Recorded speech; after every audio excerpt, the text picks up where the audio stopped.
G'day, it's Rob here again.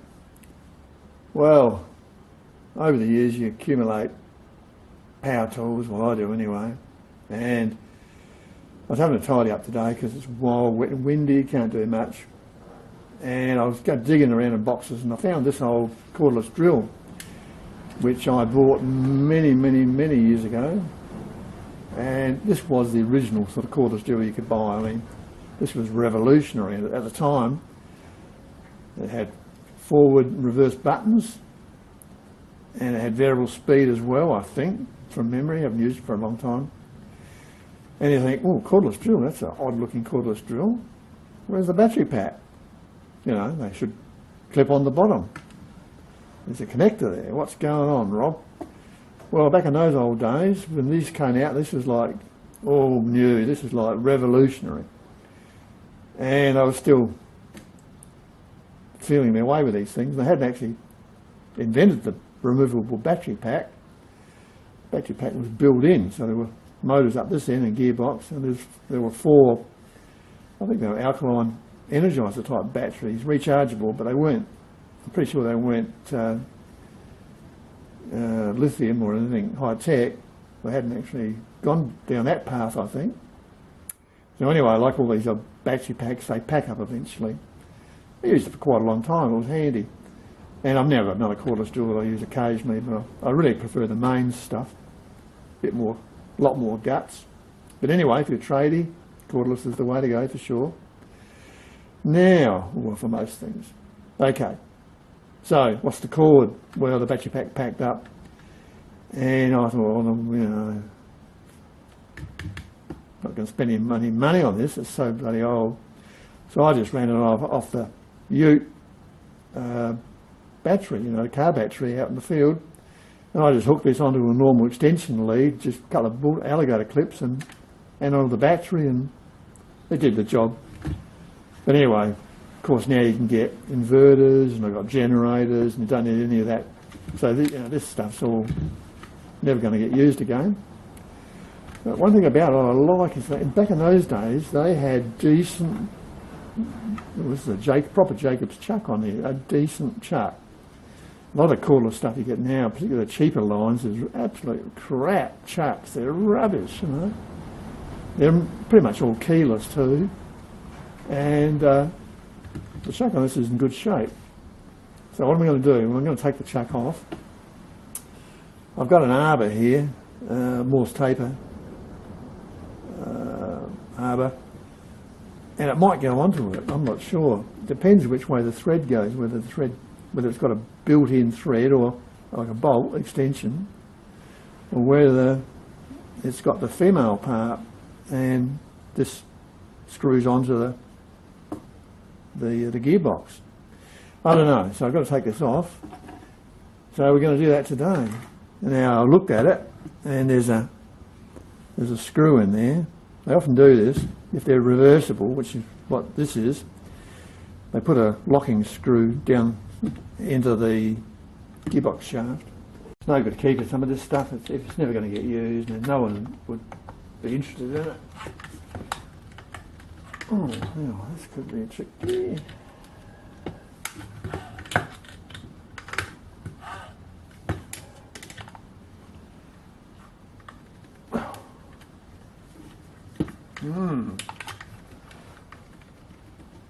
Oh, bloody hell.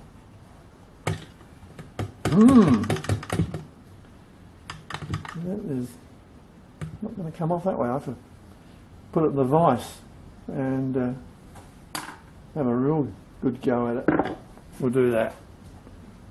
And I'll put it in the vise. I was going to use some pads for stop it marking it, but there's not much room, so we'll try it just not done up too tight. So there we go.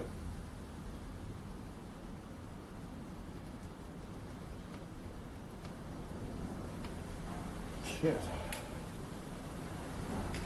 Something's happening, but it's is it right hand or left hand? Oh. It's left hand thread. makes a difference.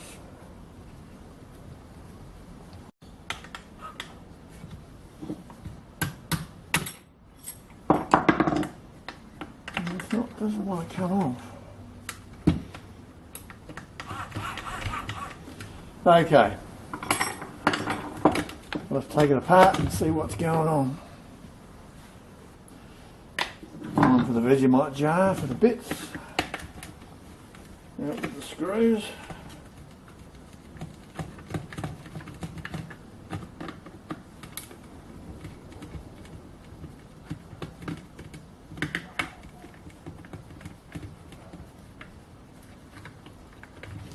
Yeah, this must be, I'd say it must be at least 30 years old. The brother-in-law and I both bought it at the same time. We thought, wow, this is pretty awesome. This is new. This was high tech back in those days. I mean, there's really no point in keeping this old stuff. It served its purpose. Try to move on. And then back in the old days, this stuff cost an arm and a leg. I mean, now you can buy power tools for $20. And they actually, you know, they go okay, some of them. I mean, they're not total rubbish. Oh, well, some of them are, I suppose. Stick to the well-known brands and you should be right. Only brand I don't like is Ryobi. Never had much time for that. Every Ryobi thing I've seen bought by people has turned into rubbish. I used to make fishing reels years ago, and I remember a guy I worked with, he bought these Ryobi fishing reels, and he'd always complained about how bad they were, you know, how junky they were. Well, look at that, good guys, that's what's inside. Not a bad little motor, gearbox. Might better use that for a model engine of some sort. I've got a power supply, so I could run something off of it even. It's about as big as a 775 DC motor. So it's, yeah. It's all a matter of how the hell I get this thing off. Yeah, I think I'm going to have to grip the gear in some aluminium jaws, and then I might have a show of getting it off. Alright, take the gearbox and everything out.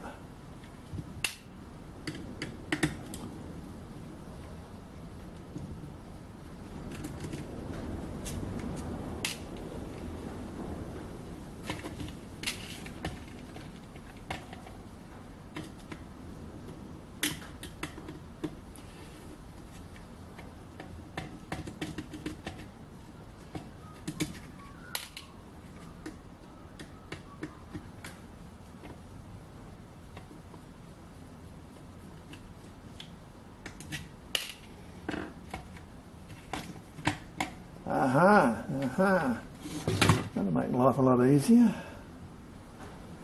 Okay. Now we can grip that with some aluminium jaws. Now this is where it's always handy, you know, if you've got a vise, make up some simple jaws. These are steel ones. This is just some thin gauge steel. And they'll grip hard, but they won't mark the work, you know. Well, not if it's steel. If you want to really be gentle, we'll make up some aluminium ones. Bit of aluminium angle iron is all you want. You can drop it on the jaws. And then I've got a magnetic back one here that's got notches in it for round stuff. So you can put them on the jaw, put that on one side and put a plain one on the other, which is probably what we'll do. And then you can grip stuff without damaging it. Let's do it.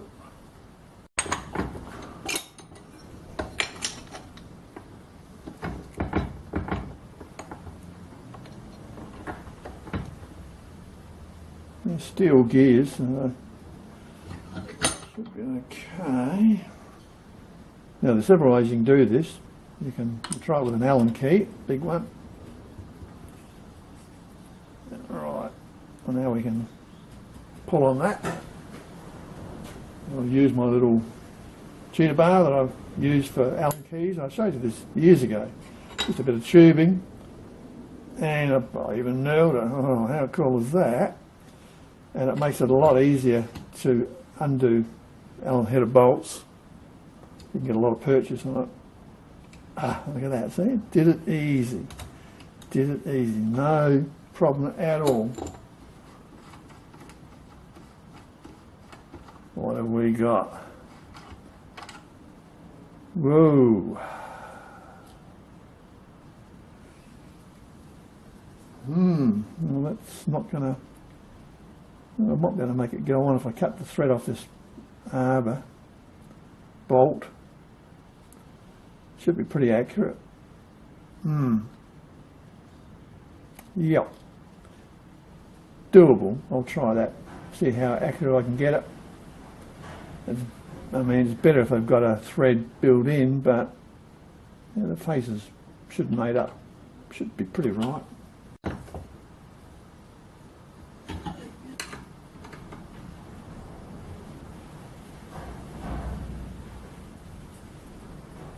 How far does that thread go, I wonder?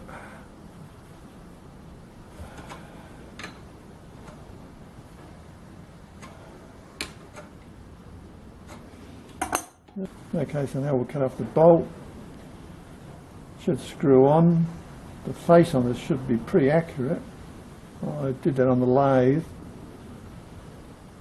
And yeah, hopefully this will come up half decent.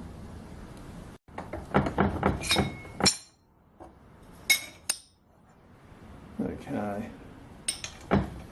Grip it on the Jacob's part of the taper. We can't mark it because it's got aluminium. Then we'll cut the bolt head off with the Hilda. I could use the hacksaw, but you know, power hacksaw or bandsaw. This will do.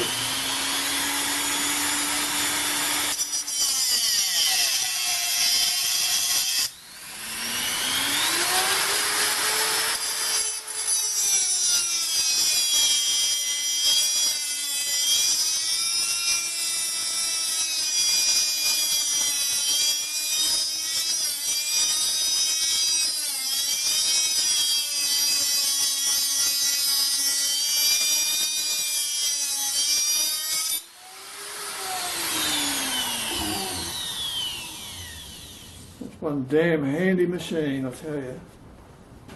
Things would be a bit hot, so don't go grabbing it.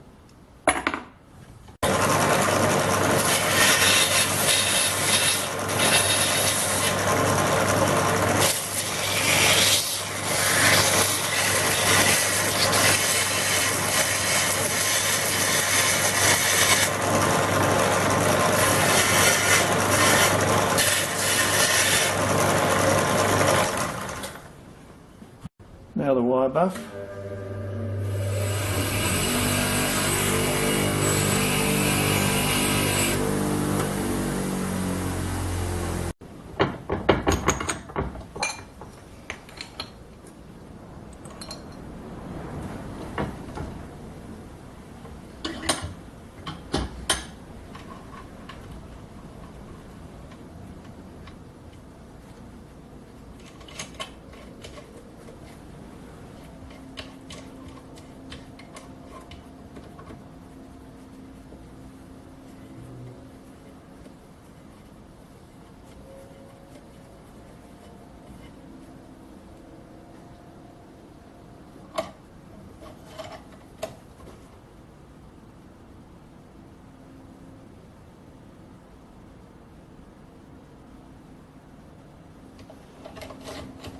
Okay.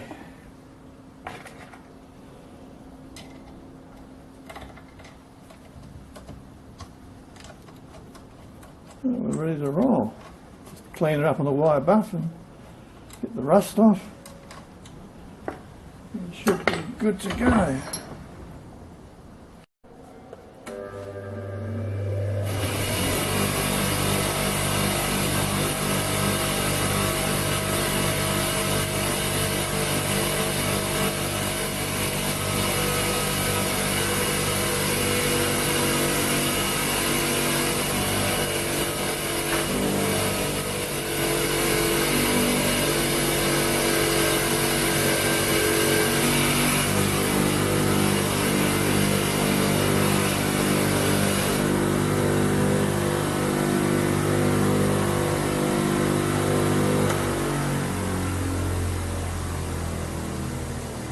Right, all done. How accurate is it, I wonder? Okay, all finished. I fitted the ejection tang into the end of it, and it's all cleaned up, and now it's ready for the Schaublin or the mini lathe or the pillar drill, whichever one I want to use it. I'm going to use it in the 2 lathes because it'll be handy for that. And I've got a nice roam chuck in the pillar drill already, which is extremely accurate. So let's just see how accurate this job turned out. Well, that didn't come up too bad, did it? There's the old infamous razor blade test. And you can see it's perfect. You can't do any better than that, folks. So that's pretty accurate. Let's turn it round. Yep, still looks pretty good, doesn't it? That's not bad. Then we go around another position.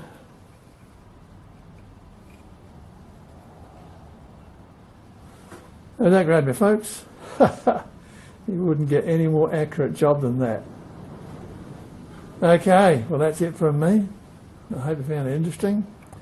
So now I've got a useful chuck on a Morse 2 arbor, extension, tang, whatever you want to call it. And we can use that in the drill press, the Schaublin, or the little mini lathe here. Just shows you how accurate these mini lathes are, and yeah, if you do all the right things, the job will turn out well. Okay, that's it from me. See you next time. Cheers.